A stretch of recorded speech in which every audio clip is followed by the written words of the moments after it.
Praise the Lord. கர்த்தருக்கு மகிமை உண்டாவதாக. இந்த நல்ல காலை வேளையில் கர்த்தருடைய வார்த்தை மூலமாய் உங்கள் யாவரையும் சந்திப்பதிலே நான் மிகுந்த மகிழ்ச்சி அடைகிறேன்.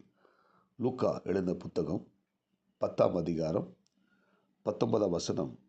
இதோ சர்ப்பங்களையும் தேள்களையும் மிதிக்கவும் சத்துருடைய சகல வல்லமையை மேற்கொள்ளவும் உங்களுக்கு அதிகாரம் கொடுக்கிறேன், ஒன்றும் உங்களை சேதப்படுத்த மாட்டாது. அன்புக்குரிய தேவனுடைய பிள்ளைகளே, நம்முடைய ஆண்டவராகிய தேவ மக்களுக்கு கொடுக்கிற மிகப்பெரிய ஆசீர்வாதம், உங்களை ஒன்றும் சேதப்படுத்த மாட்டாது. சர்ப்பங்களை மிதிப்பீர்கள், தேள்களை மிதிப்பீர்கள், சத்துருடைய சகல அதிகாரங்களையும் மேற்கொள்ளுகிற வல்லமை நமக்கு ஆண்டவர் கொடுத்திருக்கிறார். எனவே ஒன்று நம்மை சேதப்படுத்த முடியாதபடிக்கு தேவன் நம்மோடு கூட நம்மை வழிநடத்தி நாம் ஒவ்வொருத்தரையும் பத்திரமாக பாதுகாத்து கொண்டிருக்கிறார்.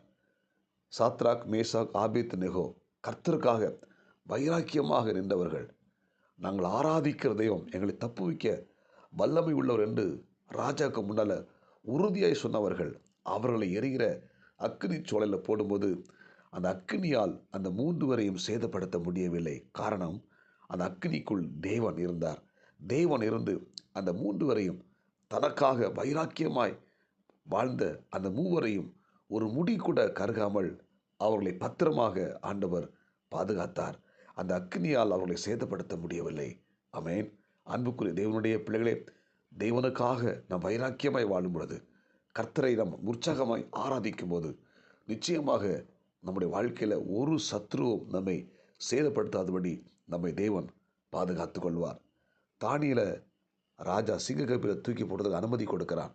சிங்கக்கபில தானியேலை தூக்கி போடும்போது ராஜா சொல்லுகிறான், தானியேலே, நீ இடைவிடாமல் ஆராதிக்கிற உன் தேவன் உன்னை தப்புவிக்க வல்லமைய உள்ளவராய் இருப்பார் என்று சொல்லி அந்த ராஜா தானியேலை சிங்கக்கபில தூக்கி போடுகிறான். சிங்கக்கபில தானியேல் போய் விழுகிறான். ஆனால் அந்த சிங்கங்களால் தானியேலை சேதப்படுத்த முடியவில்லை. சிங்கங்களால் தானியேலை ஒன்றும் செய்ய முடியவில்லை. காரணம், தானியேலோடு கூட கர்த்தர் இருந்தார். ஆமென். அன்புக்குரிய தேவனுடைய பிள்ளைகளே, தானியேல் இடைவிடாமல் தேவனை ஆராதிக்கிறவன், கர்த்தருக்காக உண்மையாய் வாழ்ந்தவன். ஆமென். தினமும் 3 வேளை ஜெபிக்கிற ஒரு மனிதன். அப்படிப்பட்ட அந்த தானியேலை தேவன் சிங்கங்கள் கையில் ஒப்பு கொடுத்தாலும் சிங்கங்கள் சேதப்படுத்தாதபடி தேவன் அவனை பாதுகாத்தார். இந்த இறைவார்த்தை கேட்கிற தேவனுடைய பிள்ளை, நீங்கள் நானும் ஆண்டவருக்காக அவரை இடைவிடாமல் ஆராதிக்கும் போது, அவர் சமூகத்தில் போய் நாம் ஜெபிக்கும் போது, நிச்சயமாக இந்த உலகத்தில் இருக்கிற எந்த சத்துருக்களும் நம்மை சேதப்படுத்த முடியாது. ஆமென். இந்த வசனத்தின்படி ஒன்றும் உங்களை சேதப்படுத்த முடியாது. நீங்கள் 2 ராஜாக்கள் புத்தகத்தை எடுத்து வாசித்தீங்கன்னா 4ஆம் அதிகாரம் 40-41 வசனங்களை வாசித்து பார்த்தீங்கன்னா, தீர்க்கதரிசியின் புத்திரர்கள் 100 பேர் எலிசாவுடன் இருந்தார்கள். அந்த நேரம் ஒரு பஞ்ச நேரமாக இருந்தது. எலிசா தன் வேலைக்காரன் நோக்கி, நீ பெரிய பானை அடுப்பில் வைத்து தீர்க்கதரிசியின் புத்திரர்களுக்கு கூழ் காய்ச்சி என்றார். ஒருவன் கீரைகளை பறிக்க வெளியில் போய் ஒரு பேய் கொம்மாட்டி காய்களை அறுத்து கொண்டு வந்து அதை அறிந்து கூழ்பானையில் போட்டான். அது இன்னதென்று அவனுக்கு தெரியாமல் இருந்துச்சு.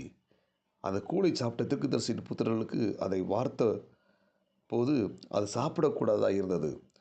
அவர்கள் அனைவரும் பயந்து, தேவனுடைய மனுஷனே, பானையில் சாவு இருக்கிறது என்று சத்தமிட்டார்கள்.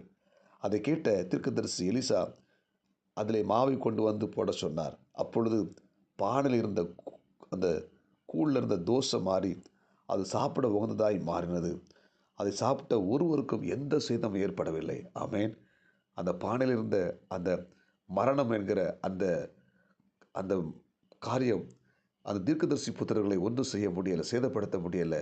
காரணம், எலிசா அங்கே இருந்து அந்த தேவ பிள்ளைகளை பாதுகாத்தார். அன்புக்குரிய தேவனுடைய பிள்ளைகளை, இன்றைக்கும் நம்மோடு கூட கர்த்தர் இருந்து நம்மை பாதுகாத்து கொண்டிருக்கிறார். நாம் வாழுகிற உலகத்தில் பார்த்திங்கன்னா பலவிதமான பலவீனங்கள், வியாதிகள், ஆபத்துக்கள் நிறைந்த உலகத்தில் வாழ்ந்து கொண்டிருக்கிறோம். ஆமென். இந்த கடைசி நாட்களில் ஆனால் ஆண்டவர் நம்மை ஒவ்வொருத்தரையும் பாதுகாத்து கொண்டிருக்கிறார். ஒரு சேதம் நமக்கு ஏற்படாதபடி நம்மை பாதுகாத்து கொண்டிருக்கிறார். அப்போஸ்தலனாகிய பவுல் மெலித்தா தீவில் கரை ஒதுங்கும் போது தன்னுடைய உடம்பில் இருக்கிற அந்த குளிர் நீங்குவதற்காக நெருப்பை மூட்டும் போது, விறகு அள்ளி போடும்போது அந்த விறகுக்குள்ள அந்த ஒரு பாம்பு அவர் கையை கடித்தது. அந்த ஊரில் இருந்த மக்கள்லாம் பார்த்தாங்க, இவன் செத்து போயிடுவான், இந்த பாம்பு கடிச்சா உயிர் வாழ முடியாது அப்படின்னு சொல்லி எல்லாரும் பார்த்து கொண்டிருக்கும்போது அந்த பாம்பு தான் செத்து தவிர பவுல் சாகலை. பவுல் ஜீவனோடு கூட இருந்தார். ஆமென். பவுலுக்கு எந்த சேதமும் ஏற்படவில்லை. பாம்பு தான் செத்து போச்சு. பவுல் சாகலை. பவுலுக்கு எந்த சேதமும் ஏற்படலை. ஆண்டு பவுலை ஆசிர்வதித்தார். யார் யார் பவுல் செத்து போவாங்கன்னு சொல்லி பார்த்து கொண்டிருந்தாங்களோ அவங்களுக்காக பவுல் ஜெபிக்கிறார். அந்த பாம்பு கடிச்ச கையை வச்சு எல்லாரும் கட்டி ஜெபம் பண்ணுறாரு. எல்லாரும் குணமடைந்து விடுகிறார்கள். அந்த தீவில் பவுலை தெய்வ மனுஷராக எல்லாரும் பார்க்க ஆரம்பித்தார்கள். அன்புக்குரிய தேவனுடைய பிள்ளைகளை, நீங்களும் நானும் ஆண்டவருக்காக வைராக்கியமாய் வாழும் பொழுது எந்த சத்ருவின் வல்லமையினாலும் நம்மை சேதப்படுத்த முடியாது. ஆமென். ஏனென்றால் நாம் ஆராதிக்கிற தேவன் பெரியவர். அவர் நம்மோடு கூட வாசம் பண்ணி கொண்டிருக்கிறார். நம்ம கூடவே இருக்கிறார். ஜெபிப்போமா?